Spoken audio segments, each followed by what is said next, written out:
Bismillahirrahmanirrahim. Assalamualaikum warahmatullahi wabarakatuh. Alhamdulillah. Alhamdulillahillazi anzala sakinata fi qulubil mu'minina wal mu'minat liyazdadu imana ma'a imanihim. Asyhadu an la ilaha illallah wahdahu la syarikalah wa asyhadu anna Muhammadan abduhu wa rasuluhu la nabiyya ba'dah. Allahumma sholli wa sallim wa barik ala sayyidil mursalin wa ala alihi wa sahbihi ajmain, amma ba'd. Insyaallah para hadirin hadirat sekalian SDM Darul Quran, kita bisa sama-sama berkumpul walaupun secara online. Kita sama-sama meniatkan dalam pertemuan kali ini untuk menambah ilmu, untuk memperoleh keberkahan ilmu karena Allah Subhanahu wa taala.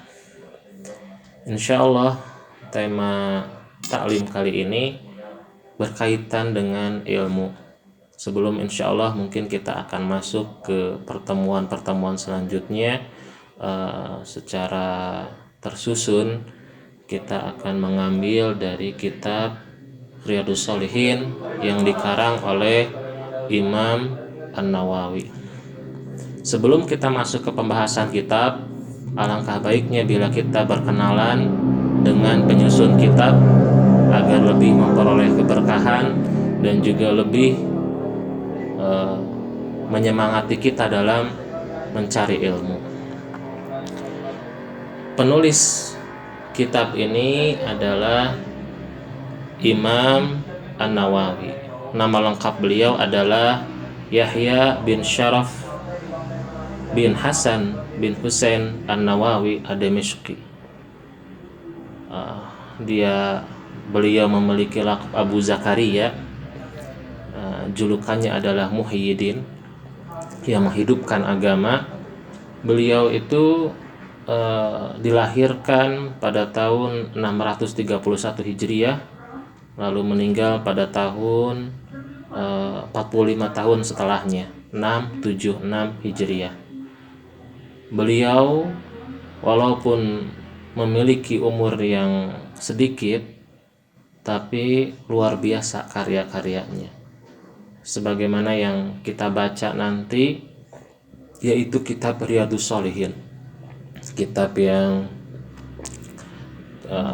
cukup tebal ya, 1 jilid. Ada juga yang 2 jilid kalau dalam bentuk terjemahan, tapi luar biasa berkahnya. Apa indikator keberkahan kitab beliau? Di mana kitab beliau ini digunakan, dipakai oleh berbagai kalangan, terlepas mazhab, terlepas organisasi. Beliau ini luar biasa. Ini menunjukkan keberkahan ilmu beliau. Kitab ini dipakai di masjid-masjid, pesantren-pesantren. Ini karena keunggulan kitab ini, di mana banyak, hampir semuanya mencantumkan hadis-hadis yang sahih untuk penyemangat, targhib wa tarhib dalam mengerjakan berbagai amal-amal keseharian. Imam An-Nawawi, beliau dengan umurnya yang sekitar 45 tahun, beliau menelurkan atau menghasilkan berbagai karya yang luar biasa. Misal dalam hadis ada Syarah Arba'in atau kitab Arba'in An-Nawawiyah, 40 hadis lebih, dan juga Riyadhus Shalihin yang kita akan coba pelajari, juga hadis-hadis kumpulan zikir-zikir, ada Al-Azkar An-Nawawiyah, juga Syarah Sahih Muslim, Minhaj, dan berbagai kitab yang lainnya. Dalam mazhab Syafi'i, beliau dikenal sebagai pentahrir mazhab. Beliau menyeleksi mazhab Syafi'i. Beliau diakui keutamaannya. Maka pendapat beliau adalah pendapat yang paling mu'tamad dalam mazhab Syafi'i. Yang paling mutamat itu pendapat yang disepakati oleh Imam Ar-Rafi'i dan Imam An-Nawawi. Tapi kalau ada perselisihan, maka yang diambil adalah pendapat dari Imam An-Nawawi. Bisa kita lihat dalam kitab-kitab beliau, dalam kitab Madzhab Syafi'i, kitab yang sederhana, yang kecilnya, misalnya seperti Minhajut Talibin. Dalam kitab Minhajut Talibin inilah para ulama banyak mensyarah, banyak menjelaskan, banyak membuat ringkasan juga yang sampai ratusan, tidak terhitung. Maka kitab inilah yang menjadi dasar pentahrir mazhab dalam kurun selanjutnya. Ada Imam Syihabuddin Romli dan juga imam lain-lainnya. Ya, kita kembali kepada perjalanan hidup dari Imam An-Nawawi. Imam An-Nawawi ini, kalau kita lihat sejarah hidupnya, bahwa beliau itu memang semenjak kecil tidak senang untuk bermain-main, tapi semenjak kecil dia memang senang untuk belajar. Bahkan ketika ada teman-temannya yang hendak mengajaknya bermain, maka dia sampai menangis begitu, sampai menangis tidak mau, karena dia lebih memilih untuk belajar Al-Quran,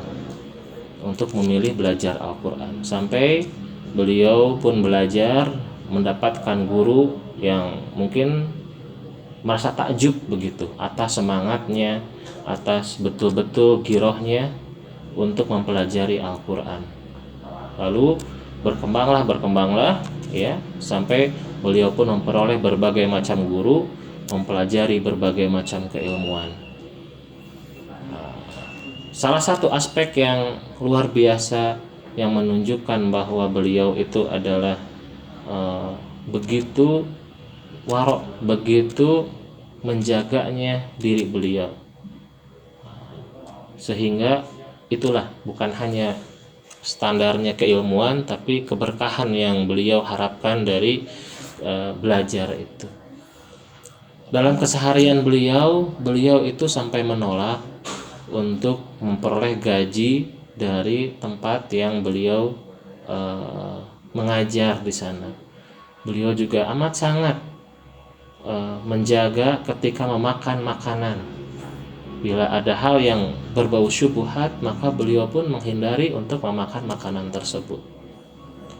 Maka itulah yang menyebabkan begitu ya keberkahan. Misal dalam kitab hadis 40 atau hadis Arba'in, kitab yang kecil, dan bukan hanya beliau saja yang menuliskan, tapi mengapa kitab beliau yang sering dipakai di semua pesantren, di semua masjid, taklim, terlepas dari mazhab dan organisasi. Nah, ini salah satu menunjukkan bahwasanya beliau memiliki keberkahan keilmuan. Betapa banyak orang yang mempelajari kitab Arba'in An-Nawawiyah, betapa banyak orang yang menghafalkannya, mempelajarinya. Itu saja ini menjadi amal jariah buat beliau yang istilahnya menunjukkan keberkahan keilmuan beliau. Kita lihat juga kitab Riyadhus Shalihin yang nanti akan kita pelajari. Beliau ini menuliskan kitab ini, dan bukan tiada kitab yang serupa dengan ini, tapi mengapa kitab Riyadhus Shalihin yang dipakai, yang digunakan? Bahkan kita pun sekarang menggunakan kitab ini. Kenapa? Ini tidak lepas pula karena keberkahan beliau, sehingga orang-orang tertarik, orang-orang menyukai, mengakui keilmuan beliau di dalam kitab-kitabnya.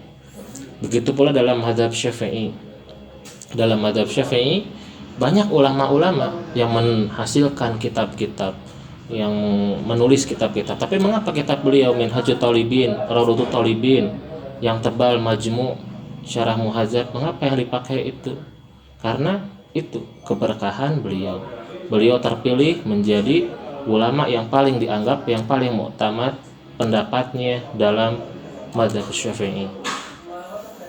Semoga dengan semangat kita mendengar kisah beliau,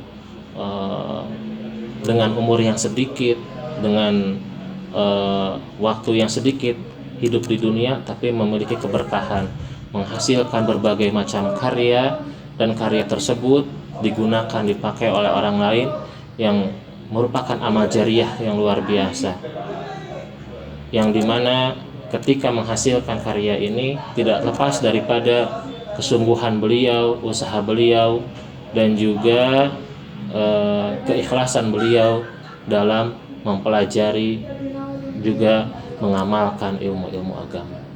Semoga ini sebagai mukadimah yang menjadi penyemangat buat kita semua untuk terus belajar dan belajar, insya Allah untuk dalil, untuk masuk kepada kitab mungkin di pertemuan yang selanjutnya. Atas perhatian dan juga semangatnya dalam belajar, kita sama-sama berdoa pada Allah Subhanahu wa taala untuk diberikan keistiqomahan. Wabillahi taufiq wal hidayah. Kita tutup dengan bacaan alhamdulillahirabbil alamin. Doa kifaratul majlis subhanakallah bihamdika asyhadu an la ilaha illa anta astaghfiruka wa atubu ilaik.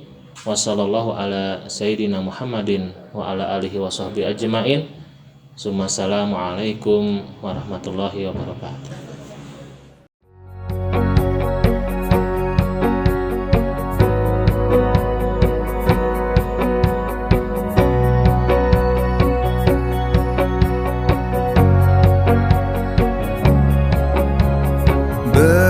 Bersama kita satukan tekad